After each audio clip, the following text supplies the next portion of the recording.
The ancient mansion stood silent in the moonlight, its courtyards empty save for one woman who had waited 1,000 years for this moment. Situ Qingning ran her fingers along the ornate lamp that had been both her curse and her companion through countless lifetimes. The eternal lamp, whose flames had granted her immortality at the cost of unending, searing pain. Tonight, like every night for 10 centuries, the fire burned within her veins, a reminder of the price she'd paid for living beyond her time. But tonight felt different. Tonight, something was about to change. Her servant Xiaoshuang approached with cautious steps, her weathered face bearing news. Ancestral Elder, we've prepared 20 candidates as you requested. Qingning waved her hand dismissively. The ritual had become tiresome, another evening of hope followed by inevitable disappointment. In all her years, through all her reincarnations, she had never found the one person destined to extinguish the lamp and free her from this existence. I'm not in the mood. I'll take a walk instead. She wandered through the gardens, her silk qipao whispering against the stone paths, when a disturbance at the gates caught her attention. Intruders. How predictable. But as she moved to confront them, something unprecedented happened. The moment her hand touched one of the trespassers, the burning pain that had plagued her for centuries diminished. She froze, staring at the young man before her. He was handsome in a dangerous way, with sharp features and eyes that held secrets of their own. When their gazes met, recognition flickered between them, not of memory, but of something deeper, something inevitable. Who are you? She demanded, though her voice betrayed her shock. The man's name was Meng Xinghe, and he stared at her with equal confusion.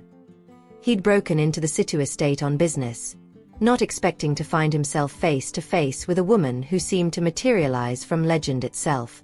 You're coming with me, Qingning announced, making a decision that would alter both their fates. For the first time in a millennium, she felt hope stirring in her chest. Meng Xinghe, however, had no intention of being kidnapped. You're insane, he said flatly, attempting to leave. But Qingning was faster, stronger, and infinitely more desperate.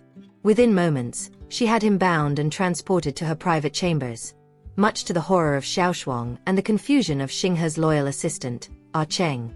In the ornate room lit by candles and moonlight, Xinghe struggled against his restraints while Qingning paced before him, her mind racing through possibilities. According to the ancient texts, only one person in all the world could extinguish the eternal lamp, the person destined to love her. Listen carefully, she said, crouching before him. You can put out this lamp. She gestured to the mystical flame hovering near her heart, invisible to ordinary eyes but burning with otherworldly light.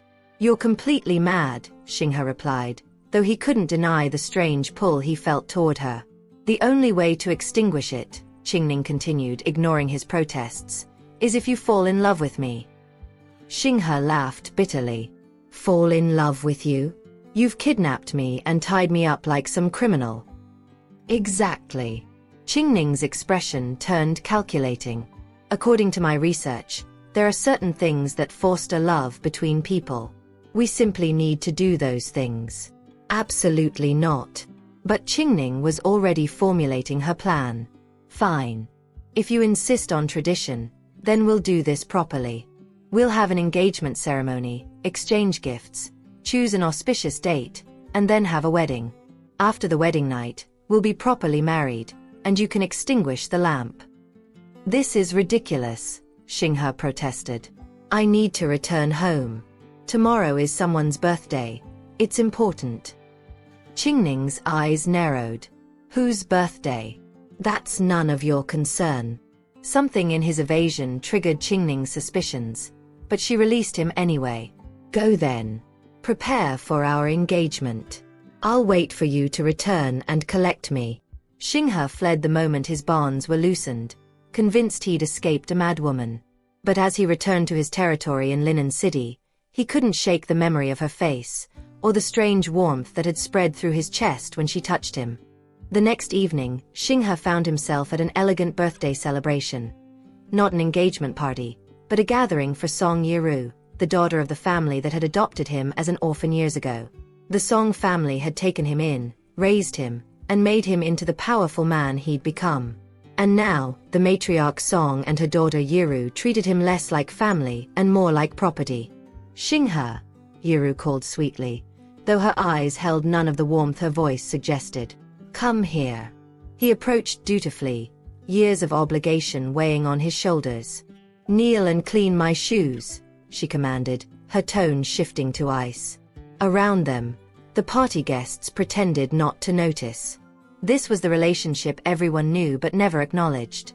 Meng Xinghe, the feared wolf of Linen's underworld, reduced to a servant in the Song household. Before Xinghe could respond, a voice cut through the tension like a blade.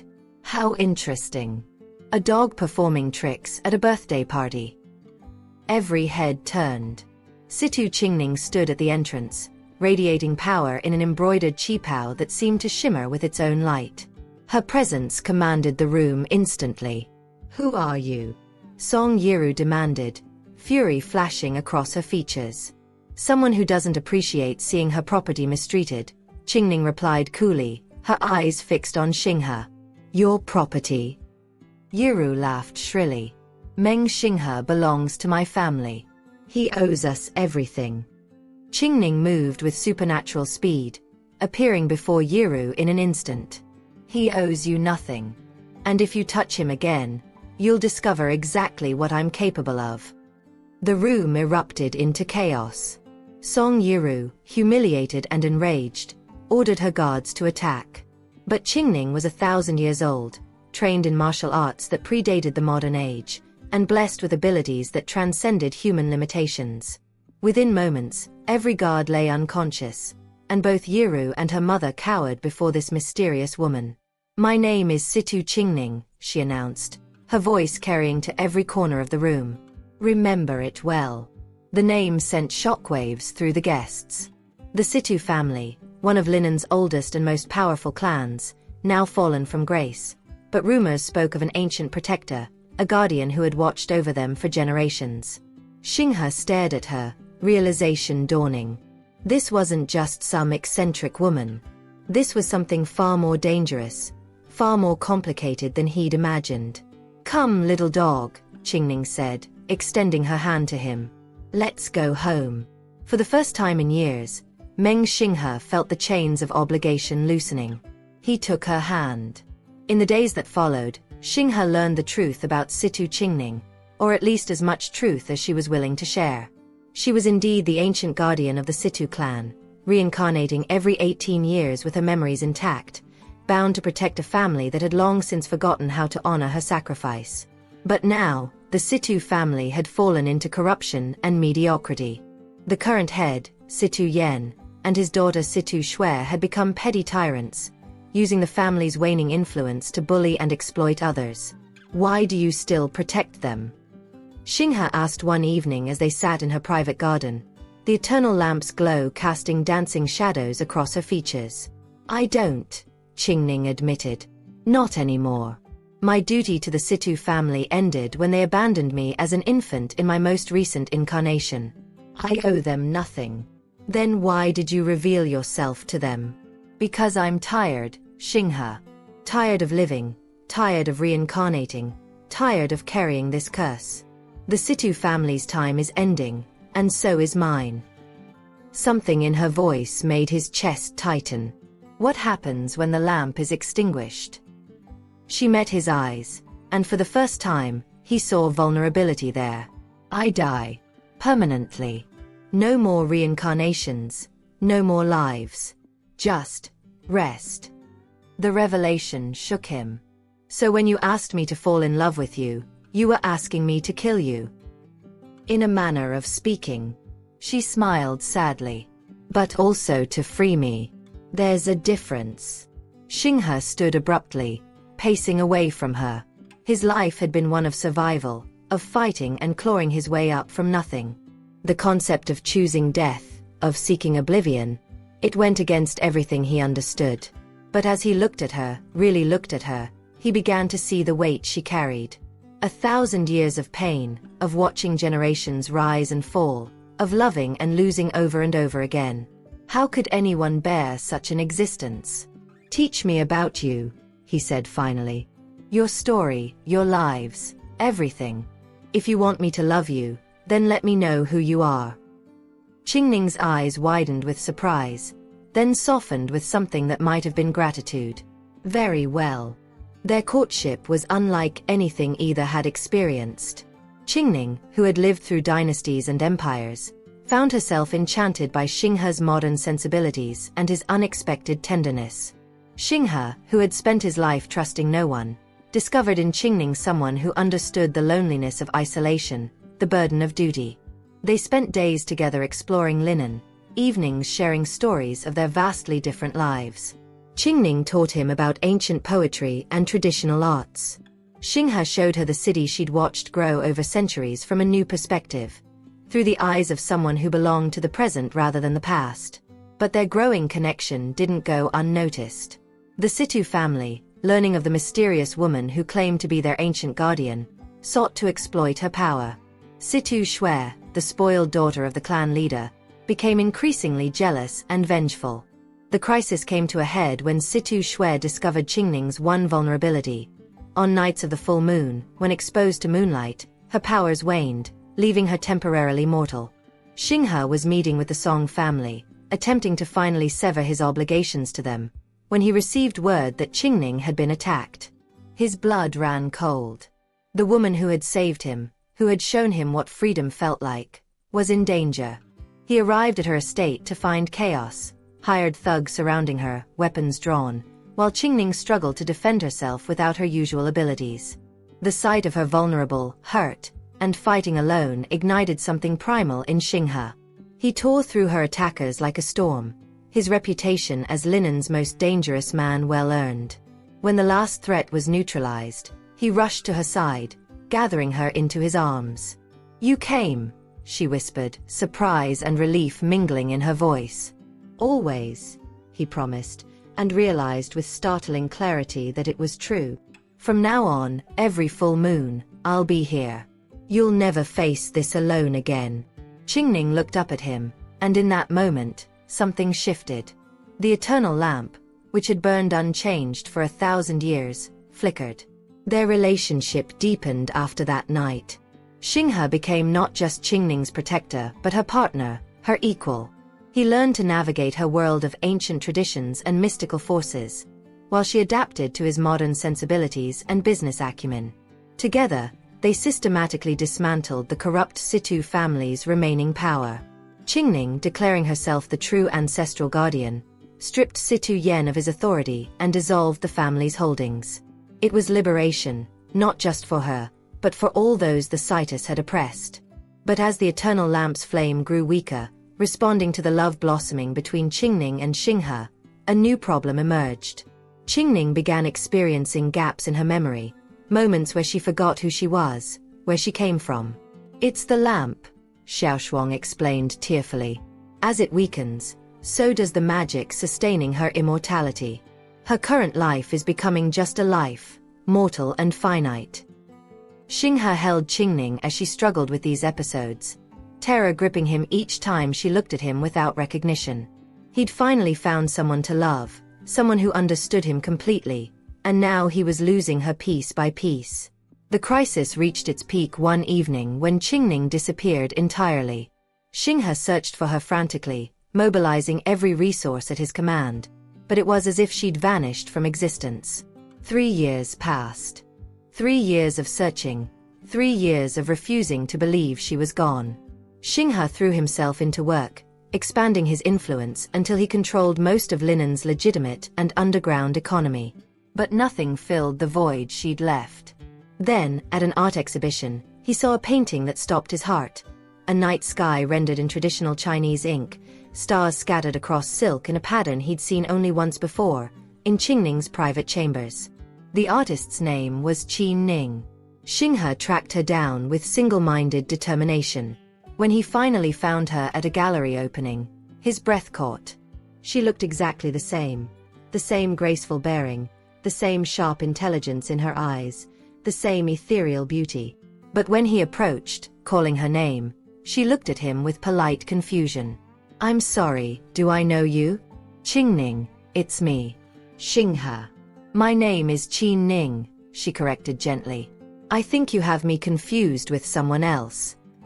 But Xinghe knew better. This was his Qingning, somehow returned to him. And he would do whatever it took to help her remember. The path to recovering her memories was neither simple nor straightforward. Qi Ning, as she now called herself, had no recollection of Situ Qingning's life, of the eternal lamp, or of Xinghe himself. She'd been found 3 years ago with complete amnesia, taken in by her current guardian, and had built a new life as an artist. Xinghe's intensity frightened her at first.